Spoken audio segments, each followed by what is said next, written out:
দর্শক এই মুহূর্তে এভারকেয়ার হাসপাতালের সামনে আছেন সহকর্মী শুভ মাহফুজ। সরাসরি কথা বলবো তার সাথে।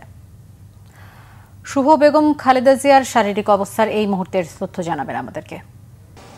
সিফাত, আপনাকে ধন্যবাদ। বেগম খালেদা জিয়ার এই মুহূর্তের শারীরিক যে অবস্থা, আপনি যেমনটি একটু আগে বলছিলেন যে চায়না থেকে যে চিকিৎসক দলটি এসেছেন তারা বিকেল ৩টে এসে এবার কেয়ারে পৌঁছেছেন। আমরা জেনেছি যে চায়না থেকে যে ৫ প্রতিনিধি এসেছেন এটা হচ্ছে অ্যাডভান্স একটি প্রতিনিধি দল। আগামীকালকে আরও একটি প্রতিনিধি দল আসবে, তারা এসে তাদের সাথে যুক্ত হবে। আজকে যারা এসেছে তারা সন্ধ্যা ৬টার দিকে এবার কেয়ারে বেগম খালেদা জিয়ার যে চিকিৎসক দল আছে তাদের সাথে যুক্ত হয়েছেন এবং তাদের সাথে জরুরি বৈঠকে বসেছেন। সেই বৈঠক এখন পর্যন্ত চলমান। আমরা যতটুকু জেনেছি এই বৈঠক থেকেই সিদ্ধান্ত নেওয়া হচ্ছে যে বেগম খালেদা জিয়াকে আরও কীভাবে উন্নত চিকিৎসা দেওয়া যাবে, কিভাবে তার পরবর্তী করণীয় ঠিক করা যাবে, বা বিদেশে নিয়ে যেতে হলে তার শারীরিক অবস্থা কতটুকু স্থিতিশীলতার মধ্যে নিয়ে আসতে হবে, এইসব বিষয়ে সামগ্রিক সিদ্ধান্ত তারা নিচ্ছে এবং সেই সিদ্ধান্তের আলোকেই তারা পরবর্তী পদক্ষেপগুলো নেবেন।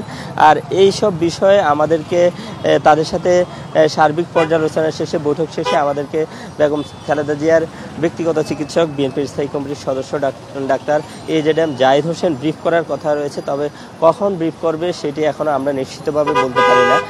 যখনই ব্রিফ করবে তখনই আমরা হয়তো নতুন করে যে আপডেট সেটি আমরা জানতে পারবো। তো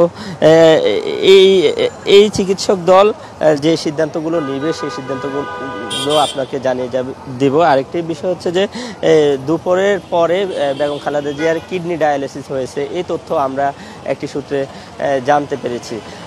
আরেকটি বিষয় হচ্ছে দলীয় নির্দেশনা উপেক্ষা করেও আমরা দেখতে পাচ্ছি যে এবার কেয়ারের সামনে কয়েকশো কর্মী ভিড় জমিয়েছেন।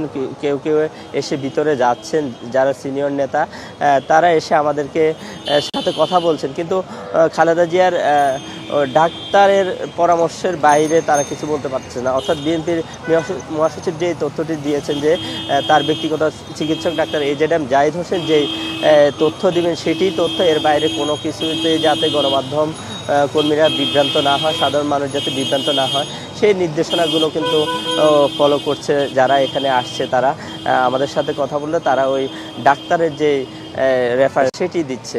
তো মোটামুটি এখন পর্যন্ত বেগম খালেদা জিয়ার চিকিৎসা সম্পর্কে আমার কাছে এতটুকু তথ্য রয়েছে। সিফাত, পরবর্তীতে নতুন করে তথ্য বা আমরা আবারও ডাক্তার জাহিদ হোসেন